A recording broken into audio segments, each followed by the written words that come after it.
بیان کرے اور اس کی پشت پیچھے عیب ہو تو یہ غیبت ہے، اور اگر وہ ایسے عیب بیان کرے جو اس میں تھے ہی نہیں اور ہیں ہی نہیں، فرمایا پھر تو وہ غیبت کے علاوہ جھوٹ کا مرتکب، پھر تو وہ کذب کر رہا ہے، پھر تو وہ کذاب ہے، جھوٹ بول رہا ہے، تو دوہرا گناہ ہو گیا، جھوٹ کا الگ اور غیبت کا الگ۔ اگر اس میں وہ عیب ہے ہی نہیں اور پھر پشت پیچھے بیان کر رہا ہے تو ایک جھوٹ بول رہا ہے، تہمت لگا رہا ہے جھوٹی، دوسری غیبت کر رہا ہے، تو 3 گناہ بڑھ گئے۔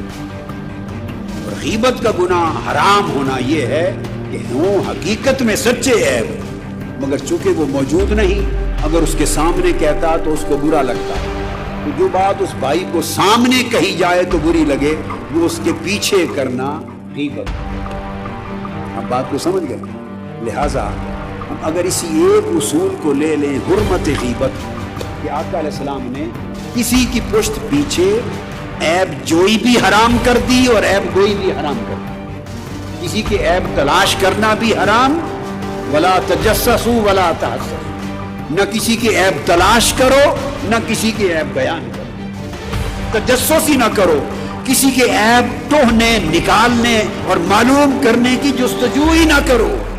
اللہ اور اللہ کے رسول نے آپ کو اور ہمیں اس بات پہ مامور ہی نہیں کیا کہ کسی کے عیب تلاش کریں، جستجو کریں۔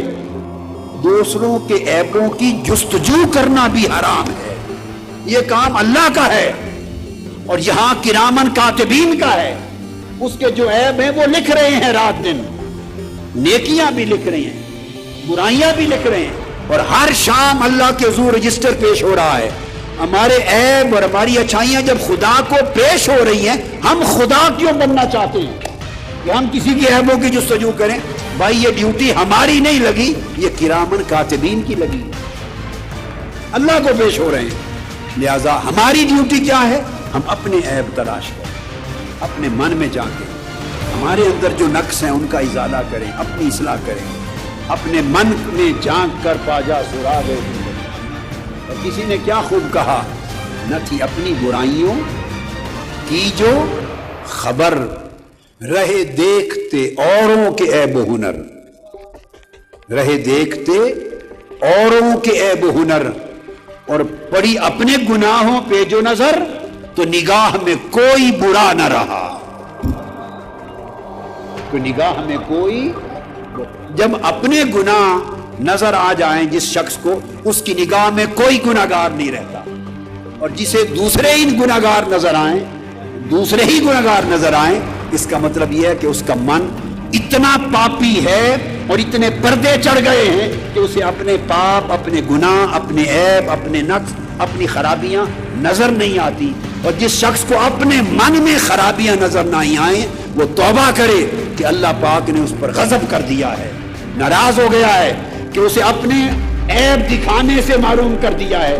اپنے عیب دیکھتا تو توبہ کرتا، اصلاح کرتا تو مولا کے قریب ہو جاتا، کیونکہ اپنے عیب دیکھ ہی نہیں رہا، لہذا توبہ نہ رہی، اور جب توبہ نہیں تو مولا کی قربت نہ رہی۔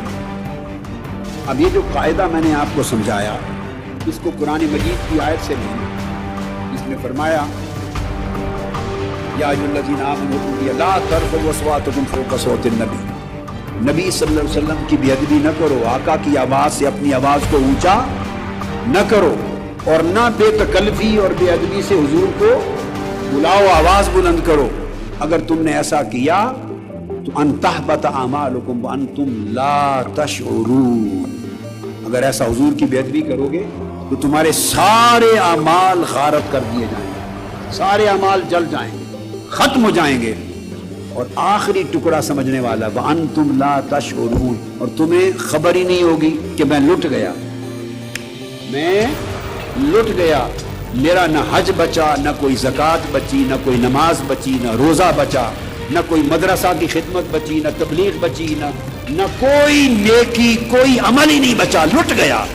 وانتم لا تشعرون، اور تمہیں اس کا شعور ہی نہیں ہوگا، خبر ہی نہیں ہوگی۔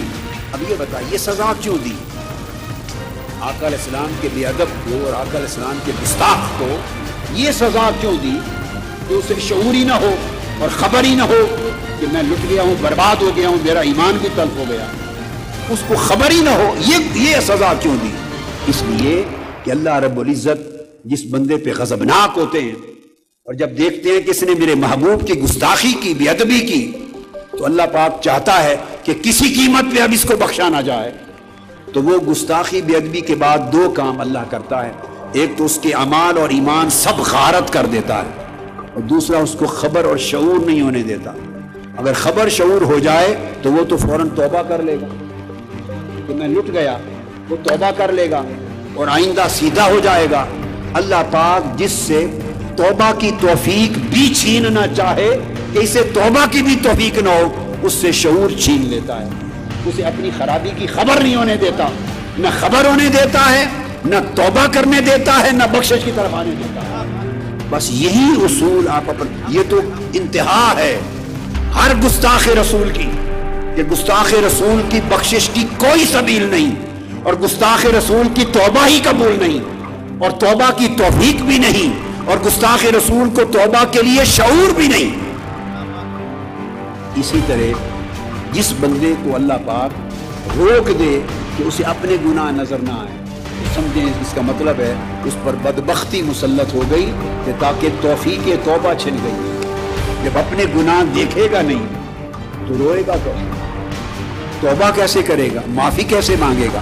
اپنی اصلاح کیسے کرے گا؟ آپ سمجھ گئے نا؟ لہٰذا اللہ پاک نے سارے راستے بند کرنے تھے، سو ایک کام کر دیا کہ اپنے گناہوں اور خرابیوں کو نہیں دیکھتا، اوروں کے ہی دیکھتا ہے۔ بس زندگی گزر گئی، یہ بھی برا، یہ بھی برا، یہ بھی برا، یہ بھی برا، یہ بھی برا، ہر ایک کے عیب نظر آتے ہیں، ایک اپنے عیب نظر نہیں آتے۔ نتیجہ کیا؟ جس جس کے ذمے عیب کیے جا رہا ہے اتنے گناہوں پہ گناہ چڑھائے جا رہا ہے اپنے اوپر۔ خدا جانے سچ کہہ رہا ہے، خدا جانے غلط ہے، اگر غلط ہے تو جھوٹ اور تہمت کا گناہ بھی ساتھ لگ رہا ہے، اور اگر سچ ہے تو کم سے کم غیبت کا گناہ لگ رہا ہے۔ کیا؟ غیبت کا گناہ لگ رہا ہے کہ بندہ موجود نہیں اور پشت پیچھے اس کو آپ اس کے عیب کو اچھال رہے ہیں۔ لہذا پہلا کام یہ کریں آج سے اس اجلاس میں اہل سنت والجماعت، مشائخ، علماء سارے، کہ ان کو ایک چاہتا ہوں کہ ایک ہو جائیں۔ پہلی طریق اس کا سبیل یہ کہ آج کے بعد دوسروں کے عیب دیکھنے میں نابینا بن جائیں۔ کیا؟ دوسروں کے عیبوں کے لیے نابینے بن جائیں، اپنے عیب دیکھنے کے لیے بینا بن جائیں۔